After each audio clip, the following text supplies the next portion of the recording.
When Ethan Vale first stepped off the shimmering transport platform into the grand atrium of Xerath Academy, he felt like an exhibit in one of those old Earth museums.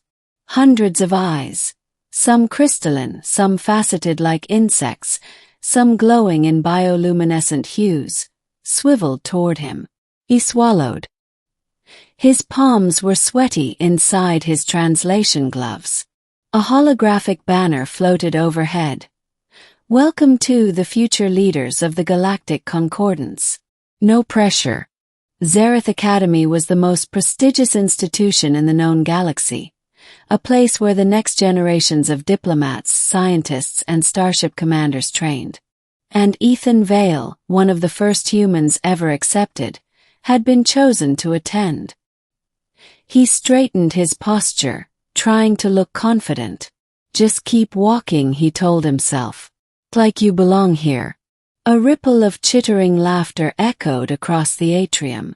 "Is that the primitive?" one voice hissed. "Look at its awkward gait. I heard humans still eat other animals. Barbaric. Why let one into a galactic academy?" Ethan clenched his jaw but didn't respond. He had expected this.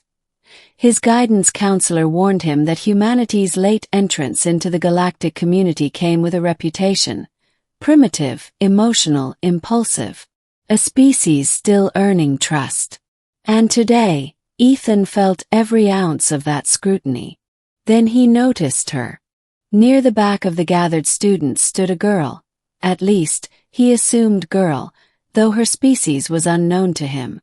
She was tall and slender, skin like polished silver, faint streaks of violet running along her arms like living circuits. Her large, luminous eyes studied him, but unlike the others, she wasn't laughing. She stood silent, observant. Their gazes met. He offered a nervous half-smile. She blinked slowly, an unreadable expression flickering across her face, and then looked away.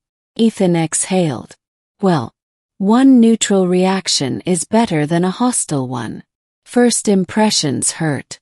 Orientation went poorly. Every time the instructor introduced a new student, the auditorium applauded, until it was Ethan's turn. And representing the Sol system, Ethan Vale of Earth. A scattering of whispers. Low humming laughter. A few students mimed banging sticks together. Someone imitated an ape's hoot.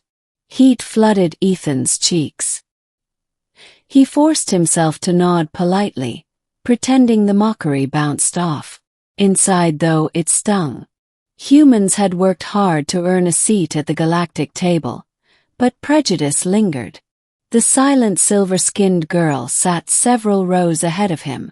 She didn't join the laughter. She didn't clap either.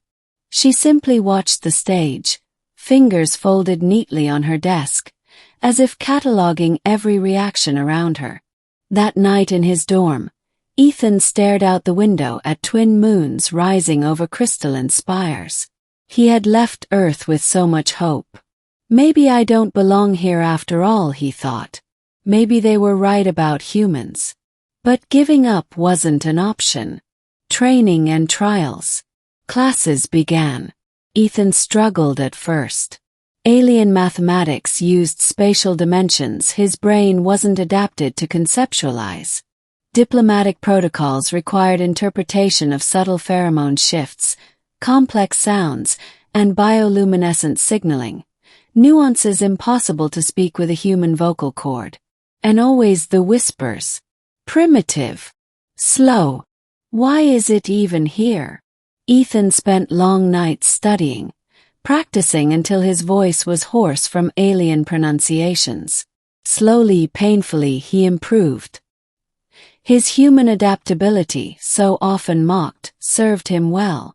He solved navigation puzzles quicker than expected.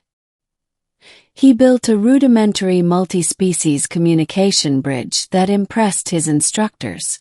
Few students stopped laughing. Not many, but a few. Yet every time he glimpsed the silver-skinned girl, she remained silent, observing, inscrutable. Her name, he eventually learned, was Lyra of the Arcanes cluster. The Arcani were rumored to be brilliant strategists and emotionless analysts, bordering on machine-like. She ranked first in nearly every class. Some whispered that she viewed everyone as data points. But Ethan wasn't convinced. There had been a flicker, just the faintest glimmer, of something when their eyes first met. Curiosity, perhaps. Collision in the observatory. The breakthrough came during Stellar Cartography Lab. Students hovered around holographic star charts, plotting theoretical hyperspace routes. Ethan worked quietly alone until a cluster of classmates bumped into him accidentally, scattering his projection interface to the floor. "Oops," one snickered. "Sorry, human. Did your primitive tools break?" His frustration boiled over. "You know what? Say whatever you want about humans," he snapped. "But at least we try. At least we don't tear each other down just to feel superior." Silence fell. The bullies' spines flared in offense. "Lower your voice, Earthling." Before things escalated, a calm voice cut in. "He has a point." Lyra stepped forward, silver gaze steady. The room stilled. Arcani rarely intervened socially. Her voice was melodic but cool. Statistically, ridicule does not correlate with intellectual superiority. It merely signals insecurity. The bully bristled. "Mind your own calculations." "I am," Lyra replied. "And at present, my calculations tell me your behavior is inefficient and unproductive." Ethan blinked. Did she just defend me? The bullies slunk off, muttering. Lyra turned her attention to Ethan. "Your hyperspace curvature model was incorrect. You inverted 2 quantum nodes." Ethan blinked again.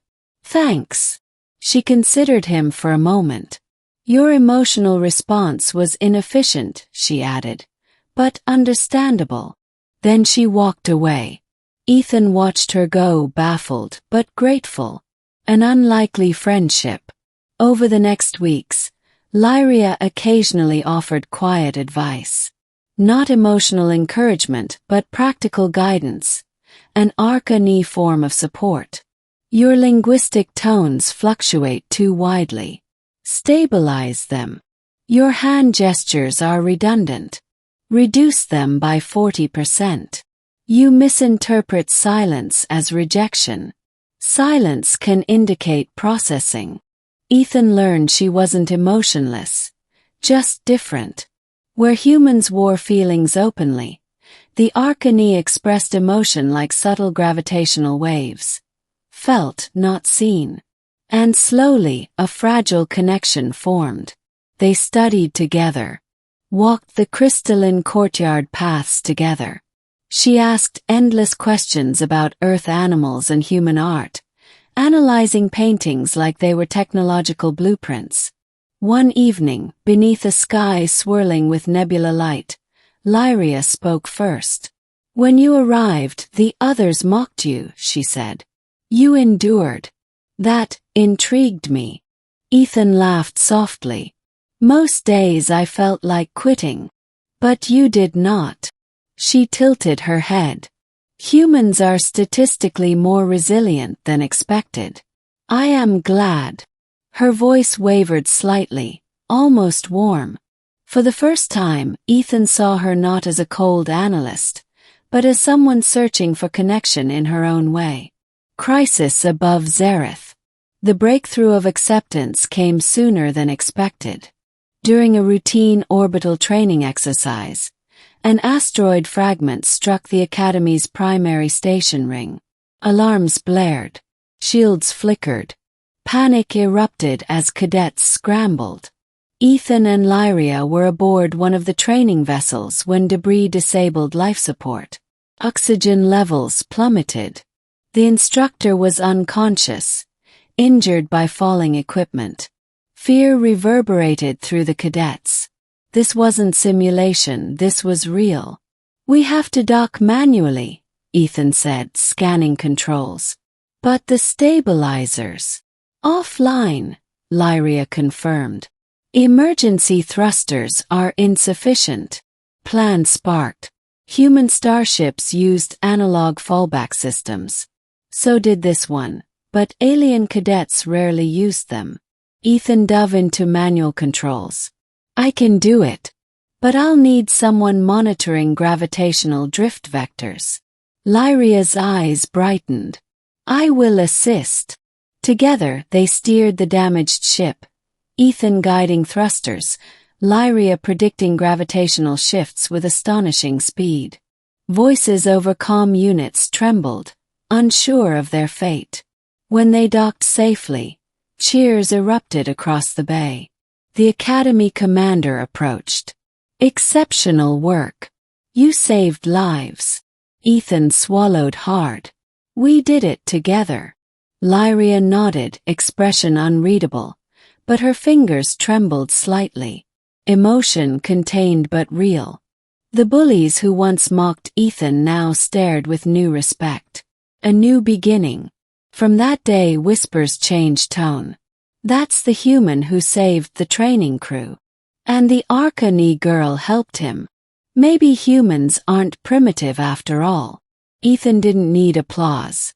The shift in tone, the absence of ridicule, was enough. On the final evening of term, he found Lyra overlooking the Academy gardens, starlight reflecting off her skin.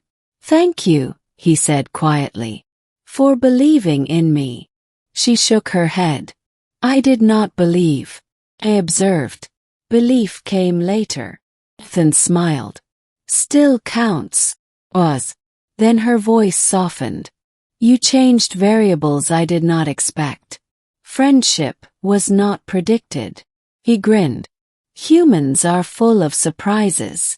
Lyra studied him, then offered, awkwardly, a small bow. A gesture of respect in her culture. You are not primitive, Ethan Vale, she said. You are human. And that is not a weakness.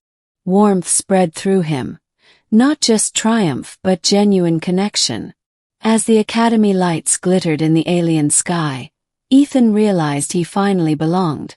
Not because he proved humanity's worth, but because someone had chosen to see it. And sometimes, one silent voice mattered more than 1,000 jeers.